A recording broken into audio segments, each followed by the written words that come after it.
Gracias nuevamente a Israel Quino por estar aquí. Israel Quino, abogado constitucionalista, colega también porque es comunicador social y nos ha estado ilustrando. Lo volvemos a invitar, Israel, porque es muy clara su explicación. Hoy queremos hablar, por supuesto, de la sentencia a Yanine Áñez. Le propongo dividir en la parte legal y luego vamos a ir también leyendo lo político y las señales que se han estado dando estos últimos días. En este largo recorrido nos habíamos quedado la semana pasada en la sentencia, una sentencia que nos explicaban junto a Susana Rivero, necesitaba un documento más extenso, el pronunciamiento ya extenso de esta sentencia, los detalles que faltaban se anunciaban para el miércoles, hemos tenido el feriado ayer jueves, hoy quisiera ir a eso, ya al texto completo que implica la sentencia, que es lo que queda. Todavía entiendo que aún se puede patalear de un lado y de otro, y luego nos vamos a la lectura política. Bienvenido, Israel. Honrado siempre de participar en La Razón, estimada Claudia, agradecido por este espacio. Más de 5 horas ha tardado en conocerse el texto íntegro de esta sentencia condenatoria, cosas particulares de pronto, quizás más de 5 puntos que han sido importantes. Primero, porque tiene que ver con la tipificación de las acciones y órdenes, ¿no?, que luego son sancionadas por resoluciones contrarias a la Constitución entre el 10, el 11 y el 12. Antes, Israel, sí. ¿Por qué la lectura de la sentencia ve la luz primero y tenemos que esperar unos días para el texto completo? ¿Por qué estas dos partes? Porque la formalidad, te dice el procedimiento penal, tiene que cumplirse en un acto solemne. Y esta lectura de 5 horas de la sentencia, de la parte considerativa, iba a extender más la última audiencia donde el tribunal deliberó. Entonces, toda vez que delibera, solamente se conoce por un principio de, en ese momento, inmediatez, la sentencia, pero el procedimiento dice 3 días después tiene que convocarse para el acto solemne. Por eso se divide, por eso es extenso también la parte considerativa.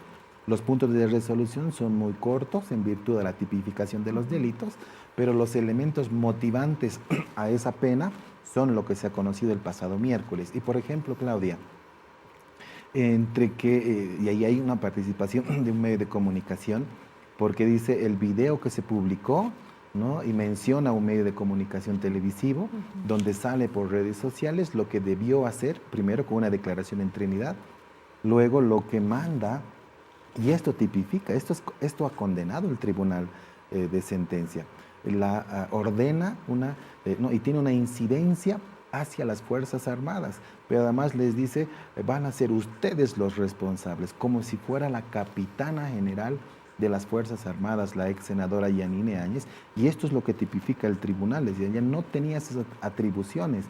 Segundo elemento, si es que quería dirigirse hacia las Fuerzas Armadas, la Constitución dice que hay un intermediario legal y constitucional, el ministro de Defensa, no podía dar órdenes. Casualmente, y esta es la vinculación jurídica de estas órdenes. Aunque ella lo aclara que lo hace desde el Senado, ¿eso no atenúa nada?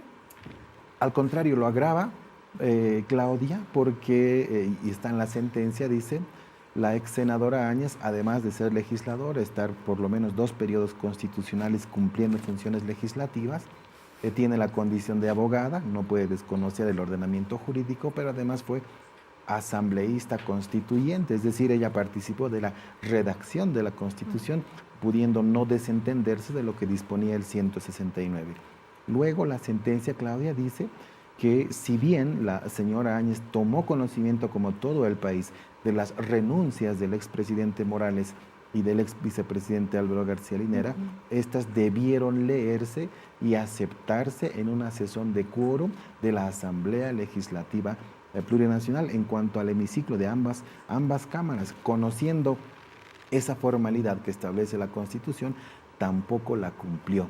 Y finalmente, entre varios elementos que toma en cuenta la sentencia, afirma que la línea sucesoria, ¿no?, del mando presidencial es de carácter vertical. Esto significa del presidente al vicepresidente, al presidente del Senado y a la presidencia de diputados. No así es de carácter horizontal.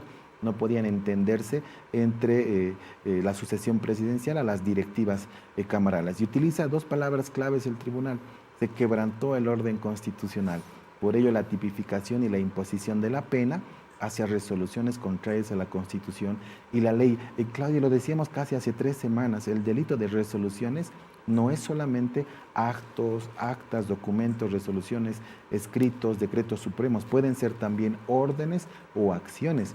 Y en este caso, el Tribunal Primero de Sentencia Anticorrupción sancionó, tipificó y condenó por las órdenes dadas hacia las Fuerzas Armadas.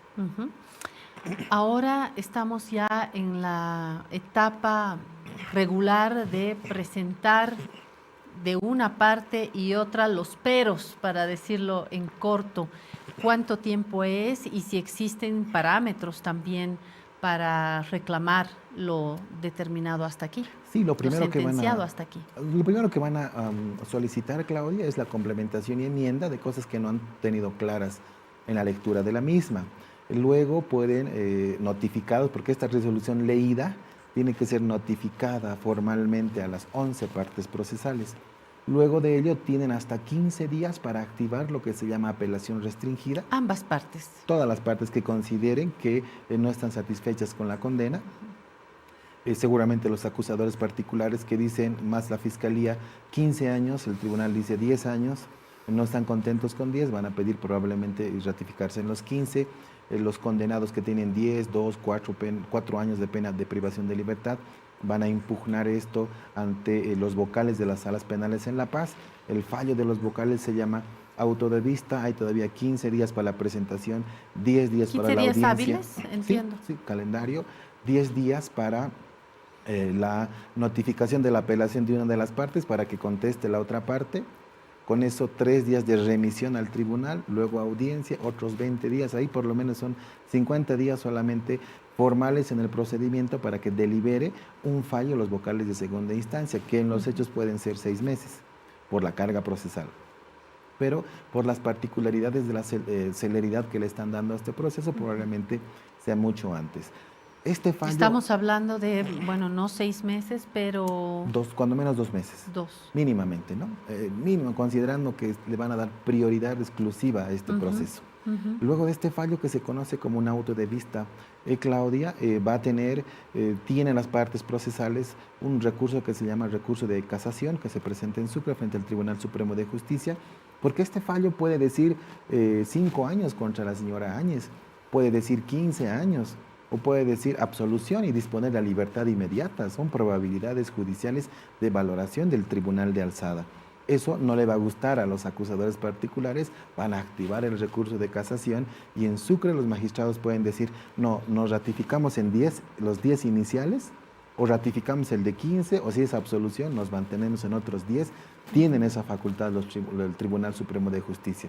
Luego de ello, hay un caso muy particular, Claudia, en Cochabamba, cuando el alcalde Reyes Villa es sentenciado a 5 años de prisión de libertad, ¿no? En fase de ejecución de sentencia, activan un amparo constitucional, suspenden la ejecución hasta pronunciamiento del tribunal, por eso hoy sigue siendo alcalde el señor Reyes Villa. Aquí puede suceder algo igual, algo similar, y a título de justicia constitucional, mediante una acción de defensa como es un amparo, suspenden la ejecución de la pena, pueden hasta disponer libertad, son partes interpretativas de los sujetos procesales. Pasado aquello, imaginamos que no ocurre nada, vuelve la paz, ya va en ejecución de sentencia. Pasado un determinado tiempo, 1 o 2 años, si adquieren nueva prueba y otras 6 causales, pueden activar inclusive la revisión extraordinaria de sentencia de los 10 años y disponer que la pena sea reducida o que no sea impuesta. Hay una serie de mecanismos. Esto es, Claudia, el debido proceso en la justicia interna en Bolivia. Daba la sensación, por lo que se ha informado en los medios de comunicación y por lo que los ciudadanos en general tenemos en el imaginario, la sentencia es ya la parte definitiva, pero por lo que nos está explicando y recordando Israel Quino, pueden todavía intervenir una serie de recursos que pueden hacer retroceder, ratificar, modificar Sí. lo que hasta acá conocemos. Entonces la sentencia, si sigo su explicación, no es el capítulo final. Esta sentencia es un hito que puede ser modificada a lo largo de, si es que se le pone la atención y la urgencia, podemos seguir unos 2, 3 meses, tal vez un poquito más. Y Probablemente todo puede pasar. hasta fin de año podamos conocer un fallo del Tribunal Supremo de Justicia, porque van a agotar la vía interna y hasta ese tiempo se podrá conocer en última instancia cuál sería la valoración de nuestras máximas autoridades, porque el recurso de casación lo conocen ellos, y luego recién ingresa a ejecución de sentencia. Eso significa que recién esa sentencia va a adquirir la calidad de cosa juzgada, es decir, recién podríamos denominarle, decirle a la señora Áñez que es una detenida, sentenciada y condenada. En este momento es solo sentenciada, nada más. Luego tendrá la calidad de condenada una vez que se ejecutoríe su sentencia, y empezará a computar el tiempo de la pena, además, ¿no? Que va seguramente a descontarse de estos 7 meses anteriores en los cuales ya guarda detención preventiva. Como para ella, que es en incumplimiento... 7 o más, en verdad es más de un año que ella está detenida. Todo esto se va a computar en caso de haber una sentencia y condena con prisión de más de un año. ¿Todo este tiempo se computa? No, solamente los 7 meses desde que se dispone la primera medida preventiva de su detención por el caso golpe 2. Cuando se la aprende en marzo es por el caso golpe 1. Y ese tiempo desde marzo no se computa en el caso golpe 2, solamente desde el primer acto en el que se restringe su libertad de locomoción, que son 7 meses de aquí hacia atrás, ¿no? Y esos 7 meses se computan como parte de la pena una vez que se ejecutoría. ¿Y cuentan como 7 meses o cuentan el doble? No, cuentan como 7 meses propios de la pena, pero ya en la fase de ejecución de sentencia puede calificar días trabajo, días estudio, cumplimiento de la pena, acogerse a beneficios penitenciarios, de tal forma que esos 10 años que dice la sentencia en la resolución pueden reducirse tranquilamente a 7. Bien. Hasta aquí el proceso, digamos, legal. A esto hay que añadir el anuncio que ya habían hecho desde los familiares, esencialmente familiares y abogados de Janine Áñez, sobre presentar demandas ante instancias internacionales. Con usted, Israel, dijimos que no corresponde hasta no agotar todo el proceso en el país. Esto quiere decir que tenemos que esperar esta cadena de sucesos que usted acaba de describir para recién poder interpelar a una instancia internacional. Es correcto. No es hasta que se ejecutoría la sentencia, probablemente enero o febrero del siguiente año recién, Claudia. Hasta fin de año serán los fallos. Luego ingresará en ejecución de sentencia recién, enero o febrero de la siguiente gestión. Notificados con eso, recién podrían activar la vía internacional para arguir si es que se les vulneró el debido proceso, o no pudieron defenderse, o han sido juzgadas por autoridades no competentes. Ahí está la tesis del juicio de responsabilidades. O se les vulneró el acceso pronto y oportuno de su derecho a la justicia. Hay una serie de elementos que tienen que ver en la nomenclatura de los derechos humanos motivantes para que activen un proceso en la vía internacional. Y la vía internacional lo que hace, Claudia, no es revocar la sentencia. Tampoco va a poder hacer aquello, sino calificar el daño. Si es que se vulneró un derecho humano, va a calificar ese daño en contra del Estado. Pero en tiempos, Claudia, la Corte Interamericana sesiona hasta 2 veces por año, ¿no? En el que conoce varias causas. Entonces, conocida esta causa, más los casos en lista de espera que están en la Corte Interamericana, tranquilamente otros 5, 7, 8 años podría recién deliberar la Corte Interamericana por justamente las demandas internacionales activadas en la región. ¿Qué incidencia tiene en esto último la presencia y la observación que entiendo ha tenido Naciones Unidas en este proceso? Entiendo que están mirando, que están acompañando esto. Obviamente no tienen no tienen voz ni voto, pero tienen ojos y oídos y están acompañando. ¿Qué incidencia puede tener esto para este futuro momento?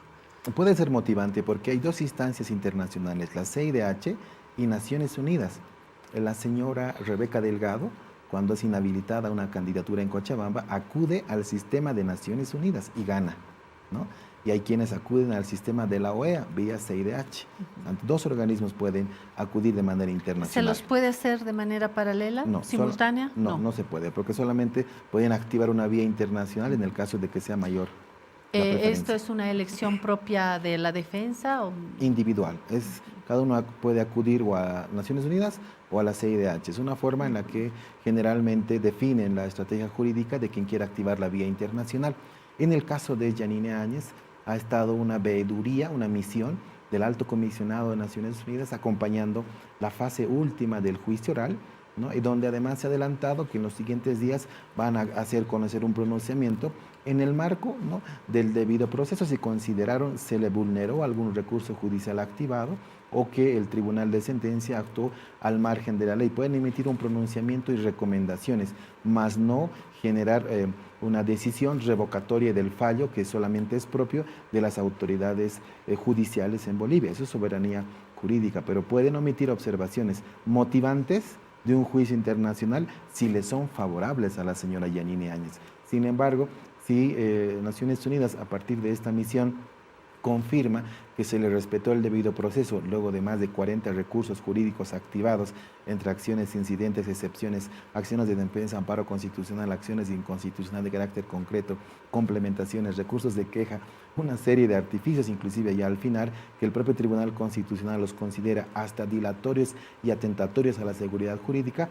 Naciones Unidas tendrá que decir seguramente cuando se pronuncie que se le respetó el debido proceso, ¿no? Y de allí en adelante también es decisión de las partes que deseen activar la vía internacional independientemente de tener fundamentos de hecho y de derecho que motiven esta causa. A propósito de Naciones Unidas, además de este acompañamiento, hemos tenido estas noticias que están haciendo mover todo este escenario y tiene que ver, ahora sí, me voy a lo internacional político, le voy a poner esa doble etiqueta.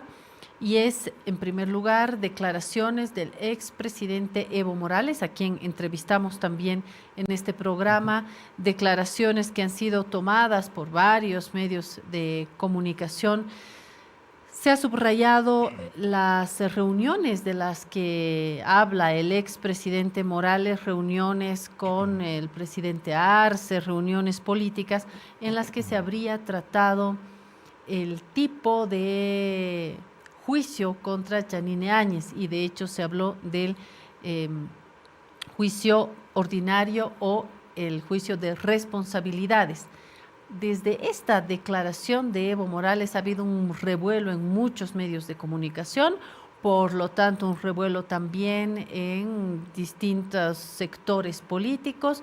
Y para culminar todo esto, vienen estas declaraciones del relator de Naciones Unidas, García Sayán, que le ha venido y ha sido aprovechado también por sectores de la oposición, sobre el juicio de responsabilidades, sobre la pertinencia, me voy a quedar con esta palabra, sobre la pertinencia de un juicio de responsabilidades para Yanine Áñez, al margen de cómo se originó su mandato, dice García Sayán, y esto ha, por lo menos mediáticamente, aparentemente abierto las puertas a el pedido de una anulación. Esto es lo que han mencionado en sectores de la oposición. ¿En qué medida este tablero realmente está sufriendo una turbulencia y si mueve todo lo que usted me acaba de explicar, Israel?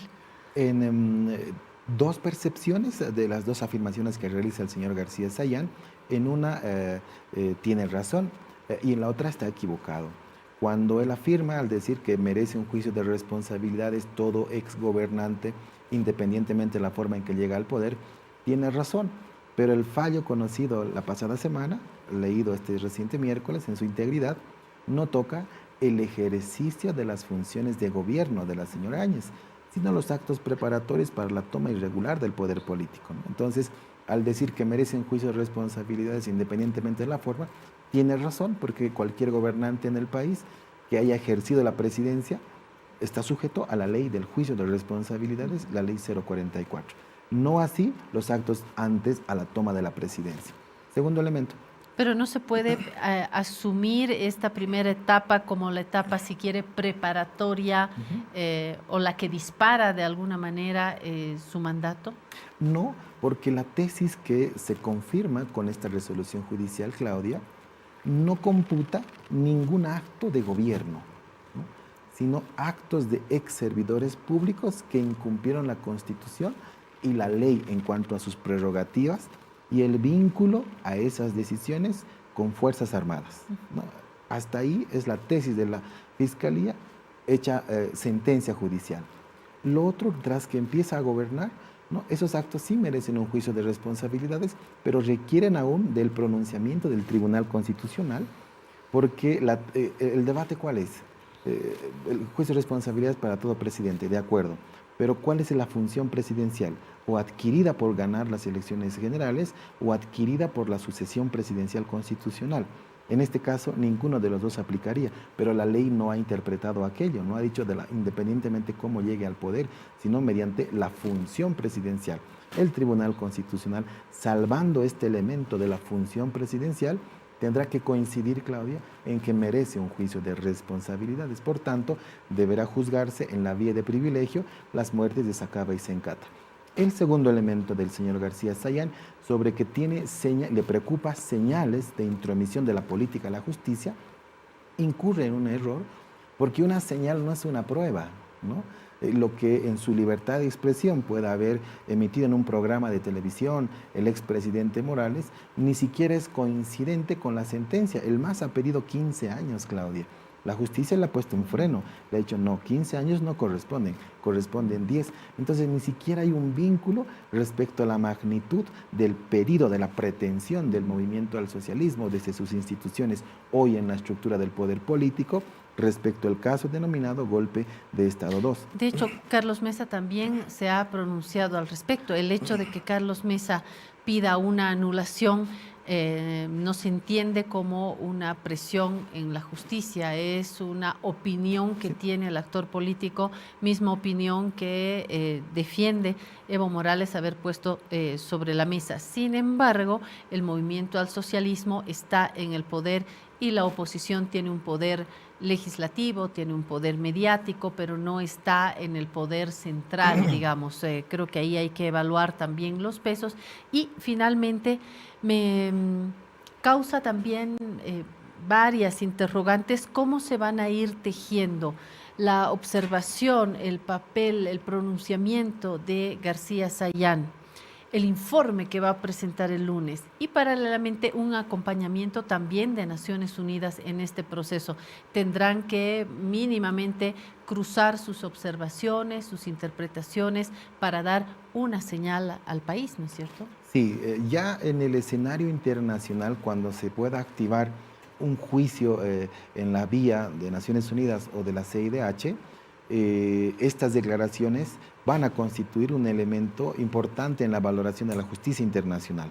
No así en la jurisdicción nacional, porque no tiene ninguna incidencia de afectación a un fallo de la justicia boliviana que merezca una revocatoria o una nulidad del proceso, en absoluto. Esto va hasta Sucre, hasta que se confirme y hasta que se ejecutoríe.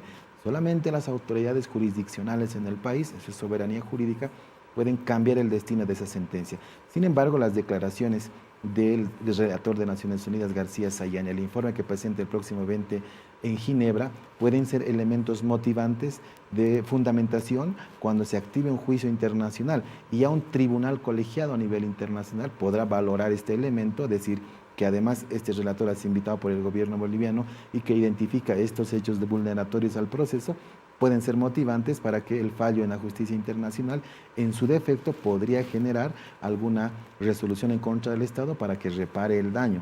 Pero la situación procesal de la señora Yanine Áñez no cambia, Claudia. Además, y este es un detalle más, si me permite, cuando emerge el 2019 la situación de conflictividad política en el país, se abre la tesis del fraude y la tesis del golpe. La tesis del fraude, más de 10 procesos judiciales, más de 30 vocales electorales, ex vocales electorales procesados, exhibidos como si fueran una organización criminal, atentándoles los derechos humanos Y a la presos. imagen. Además, detenidos luego. Presos y de alguna manera torturados. No hemos tenido Sí, seguro. a una Por ex supuesto. autoridad a la que han tenido, pero sin ropa, pasando el COVID, en la celda de castigo, en fin. Le han lesionado sus derechos humanos y cuando la fiscalía quiere ir a juicio oral, dice no tengo prueba, no hay elementos, por tanto cierro estas causas.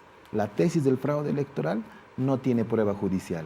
La tesis del golpe de Estado y quizás la única prueba jurídica en materia judicial de la tesis del golpe de Estado es la sentencia por resoluciones contrarias a la Constitución en contra de la ex senadora Áñez y excomandantes militares. Solamente así ya tiene una validez jurídica, ya no solamente política la tesis del golpe de Estado, sino jurídica con la última sentencia conocida por la toma ilegal y el quebrantamiento del orden constitucional en Bolivia.